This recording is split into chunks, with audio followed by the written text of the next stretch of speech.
evidence of that. You call Donald Trump, he's misguided. You say now he's unstable. He is unstable, Brett. He's not well. You say he's mentally not stable. He's not stable. Let me ask you this. You told many interviewers that Joe Biden was on his game, that ran around circles on his staff. When did you first notice that President Biden's mental faculties appeared diminished? Joe Biden, I have watched from the Oval Office to the Situation Room. And he has the judgment and the experience to do exactly what he has done in making very important decisions on behalf of the American people. There were no concerns raised? Brett, Joe Biden is not on the ballot. You know, I bought an expensive gun one time. I don't have a lot of expensive guns, but I bought an expensive gun one time. I ended up selling it. But I didn't even talk to the wife about it first. Not like I had to ask her, but I didn't even talk to her about it. And I knew that I was going to be asked about this very large charge on the credit card. And I at least had a decent response prepared for it. I have no idea how she did not have a response for any of these questions. Joining me now, my friend Dave Rubin, host of the Rubin Report. Dave, I know when I'm walking into a sticky situation and I'm going to have to answer tough questions that I should probably do some prep work beforehand. Does the Harris campaign not do this, or what? Jesse, let's just put aside the issues that she's flip-flopped on. Let's put aside fracking. Yeah. Let's put aside the border. Let's put aside the ridiculousness of the completely absurd Middle East policy. Ukraine, okay, fine. The Biden question that he asked there was really quite good because all she had to do basically was say, you know what? Actually, it was the debate. It was the debate that Biden did with Trump, where we realized maybe there had been a little hints of it or something like that. Like, just give us something. What they seem unable to do is just give a little morsel of something that is true to the people that support them. Obviously, you and I and most of your audience are not Kamala Harris supporters, so I expect them to lie about everything. But I really do try to get in the mind of someone that supports today's Democrat Party. And it's like, do you like being insulted and lied to about everything all the time? Like, do you just like being kicked in the nuts over and over again, which would probably be a little more direct than what you people are doing to them? It's really absolutely insane. That question right there. And I have to say, Bret Baier, you know, people have their frustrations with Fox or with Brett or whatever. I thought he did a bang up job. He was professional. He pushed back appropriately. And you're right. Had she had any competent layer of preparation, she could have dealt with all of this stuff rather easily. But she simply does not and did not. Okay, so Dave, could you explain this to me? Why not? And I say that I know Kamala Harris is a moron and all the other things that you and I agree on, but she is running or at least she's part of a $1 billion corporation, $1 billion plus. That's what a presidential campaign, at least on the Democrat side, is. So there are a lot of very well-paid people in her orbit. It's not like she's tripped and stumbled into an interview with Bret Baier. They knew this was coming. They knew these questions were coming. Where are the people who are supposed to be gathering her up and saying, hey, Dome, you better have an answer for this? Do these people not exist? Where are they?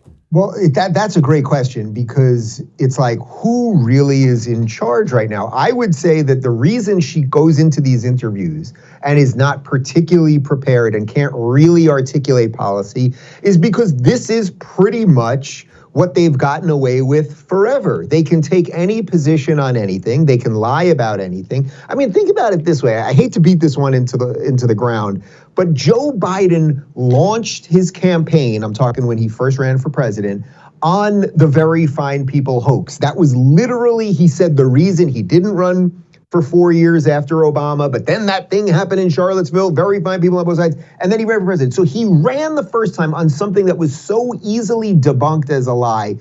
The reason I mention that is the machine runs cover for them. So when you ask, well, how is she not prepared? How did nobody sit her down and say that? How does she not think about it? I think they are so fat on the lies and getting away with it that they think basically she can Venn diagram and circular logic, and I'm from a middle-class family, her way out of anything. And Jesse, I hate to tell you, she's kind of right, because we will see what happens.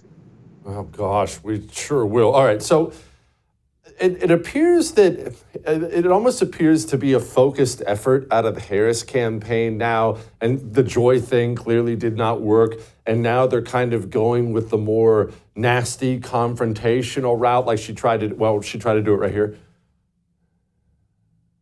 The first bill, practically within hours of taking the oath, was a bill to fix our immigration system. Yes, ma'am. It was called the U.S. Citizenship Act of 2021. Exactly. It was essentially a pathway to citizenship for the... Yes, ma'am. May I finish responding, please? But you have to let me finish, You please. had the White House and the House and the Senate, and they didn't bring up that bill. I'm in the middle of responding to the point you're raising, and I'd like to finish. Dave, it doesn't work. It doesn't work. Again, I know we're going to go back to the same thing.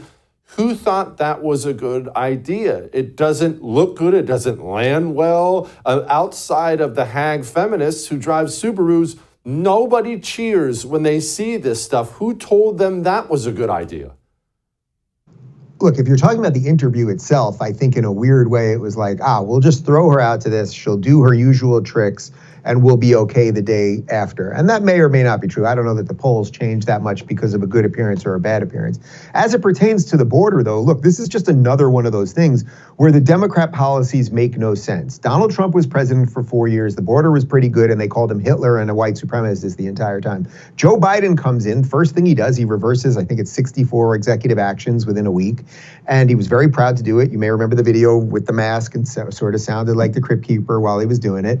And then we know that about 10 to 12, it sounds like even maybe 15 million people, including Venezuelan gang members and murderers and rapists and a whole bunch of other not great people, have come into this country. She then goes on The View and says she wouldn't do anything different than Joe Biden. Then she also says we needed the bipartisan border bill passed, which of course we didn't need because it's one of the few jobs of the executive, the president, to take care of the border. So every single thing they say is a lie. The challenge for all of us on the other side of this is, how do we just not respond to the lies? Because otherwise we'll just do this for the rest of our lives and things will continually get worse. I think the silver lining at the moment is that an awful lot of people are waking up to this. It is, even in my own circles, and I know we all live in our own bubble and all that, I don't know that I know one person voting for her. I knew a lot of people that voted Democrat last time that had Trump derangement syndrome that either are going to begrudgingly vote for him or some of them very excitedly vote for him for the first time. I don't know anyone. I just don't know anyone in my circles that is voting for Kamala and proud to say that they are.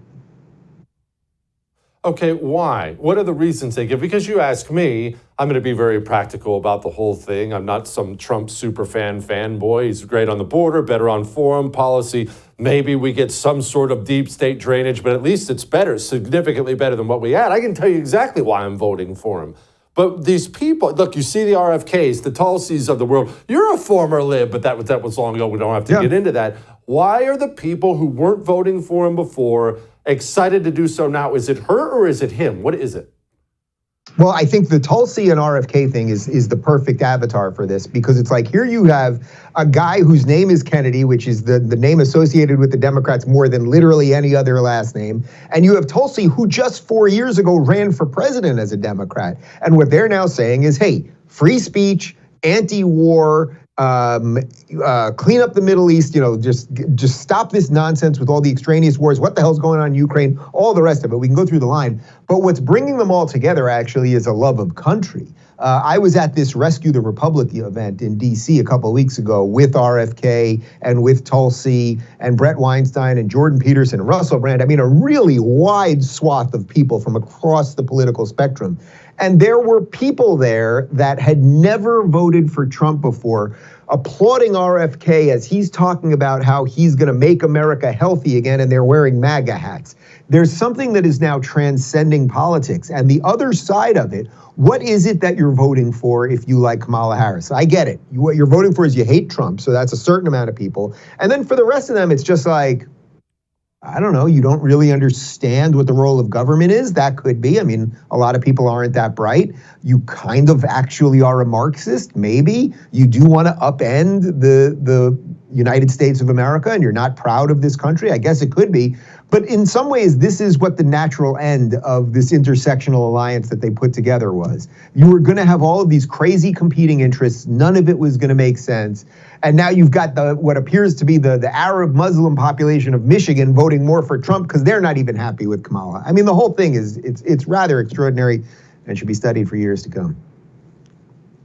I'm glad you brought that up because we can wrap up with this, but the Democrat war on faith, they have for years at least attempted, even Joe Biden at least attempted in some sort of a way. I'm a Catholic, I'm a practicing Catholic. You at least knew you had to kind of check that box where maybe, no, you're not Billy Graham, but I don't hate you and your God and your religion and your belief system. And you want to talk about mask off now. They really can't even pretend anymore, Dave.